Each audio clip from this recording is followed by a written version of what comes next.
Почитувани граѓани, почитувани представници на медиумите, почитуван председателе Вучич, почитувани членови на владите, директори на царините во Македонија и во Србија, овде со нас присутни. Дозволете да го изразам моето задоволство што во присуство на председателот Вучич на Република Србија имаме можност еве денеска да најавиме еден важен, значаен проект за граѓаните на двете земји, но верувам и за граѓаните на целиот овој регион, а тоа е концептот на заеднички гранични контроли со едно застанување или така наречениот One Stop Shop.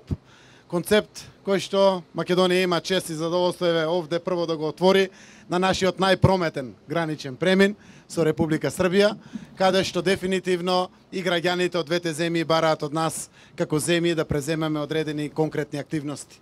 Сакам да се заблагодарам на Светска банка, која преку меѓународната финансиска корпорација EFC дава помош и го поддржува ваквиот проект, кој што од многу големо значење.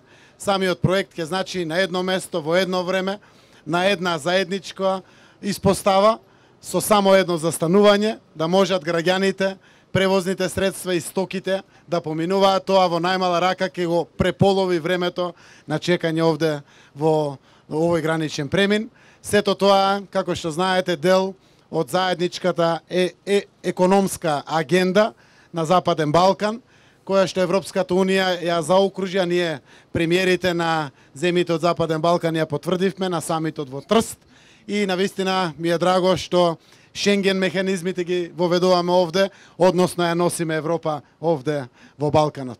Драго ми е што ова представува само уште еден пример на големото пријателство помеѓу Македонија и Србија, помеѓу нашите две земји, кое што е секогаш и во секое време докажано. Денеска имаме честа уште еднаш да го потврдиме тоа големо пријателство, кое што знам дека ќе расте во периодот кој што доаѓа пред нас, како и во делот на желбите на двете страни да отвориме нови гранични премини на кои што работат двете влади, но секако и на унапредување на соработката.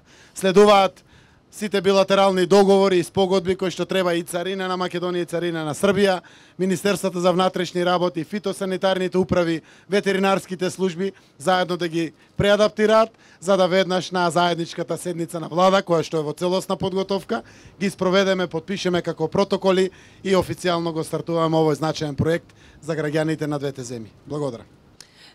Добар дан свима, поштовање пред свега за predsjednika vlade Makedonije gospodina Zajeva. Dobar dan svima vama, uvaženi ministri i dame i gospodo novinari. Ja neću dugo, mislim da je vrlo važno da kažemo ljudima šta je to što radimo ovde na graničnom prelazu između naše dve zemlje. Suština je da napravimo ono što je ovde i napisano, One Stop Shop, odnosno da na jednom mestu prođete sve kontrole, zato je potrebno mnogo međudržavnih propisa, mnogo birokratskih procedura da prođemo, ali suština rezultata koji mora da bude na kraju jeste da ljudi ne gube dva puta vreme za istu stvar u ovih 500 metara ili kilometar, već da na jednom mestu mogu da obave iste preglede od carinskih do veterinarskih do svega drugog, dakle, i da se ljudi zadržavaju dvostruko kraće nego što su zadržavani do sada. To je od velikog značaja i za jednu i za drugu zemlju, i za privrednu aktivnost našu, i za turiste, i rekao bih da će to dodatno da podstakne ljude da koriste ovaj prelaz i da prolaze kroz teritoriju naših zemalja mnogo brže i mnogo jednostavnije nego što su to činili ranije. Ja sam nekoliko puta sa premijerom Zajevim razgovarao i oko uspostavljanja regionalne ekonomske zone, ali i oko toga kako i šta da uradimo, i naša je želja da to uradimo i sa svima ostalima u regionu, i sa Crnom Gorom prema Bijelom polju nešto je napredovalo, ali nigde nismo tako daleko otišli kao u razgovorima sa Makedonijom i sa gospodinom Zajevim, i verujem da će ovo biti prvo mesto koje ćemo da uradimo. Voleli bismo da smo to napravili, taj integrisani prelaz i Bratunac-Ljubovija, ali tu drastično zaostajemo prema Bosni i Hercegovini i Republici Srpskoj. Ono što je za nas važno, veoma je važno, prvo, Srbija i Makedonija su dve prijateljske zemlje, dva izrazito prijateljska naroda, imamo veoma istorijski i danas veoma bliske odnose, strateški smo bliski jedni drugima, da li ćemo da imamo ili nećemo da imamo nekada taktičke razmirice ili nešto slično, mnogo je manje važno od toga.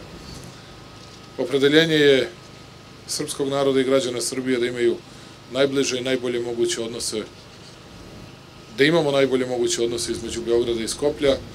Uveren sam da i premijer Zaev misli to isto i ovo je jedan od primjera gde možemo zajednički da uradimo i pokažemo mnogo toga i mislim da ljudima olakšamo i običnim putnicima, dakle u putničkom saobraćaju, a i onima pre svega u teretnom saobraćaju.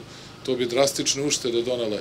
Sad mi je Zoran rekao da iz Svetske banke misle da oko milijardu gubimo u regionu na svim tim prelazima u čekanju na granicama. Dakle, mnogo bi bilo važno, time bismo mi postali konkurentnije, time ne bi koristili prelaze preko nekih drugih zemalja Evropske unije gde imaju mnogo manje birokratije. Ostavljali bi ovde više novca, što je dobro za naše građane i za ljude u Srbiji, i za ljude u Makedoniji, da imaju više novca, da imaju više posla. U svakom slučaju jedan dobar posao i još jedan put želim u ime Republike Srbije da iskažem i to ovde javno izgovorim, dakle da Republika Srbija smatra makedonski narod, vašu državu, poštovani gospodine premijeru, iskreno prijateljskim i da ćemo učiniti sve da naše odnose i konkretnim sadržajem ispunimo na najbolji mogući način u budućnosti, da našu trgovinsku razmenu unapređujemo i da sve poslove obavljamo u dobroj veri i na najbolji mogući način u interesu obe zemalja. Hvala još jedan put, izvinjavam se što sam ovoliko dugo govorio. Hvala predsjedniče. Gledati zajedničke ove naše zastave, još malo sad da se približe za ovaj integrisani prelaz, bit će još lepše. Hvala.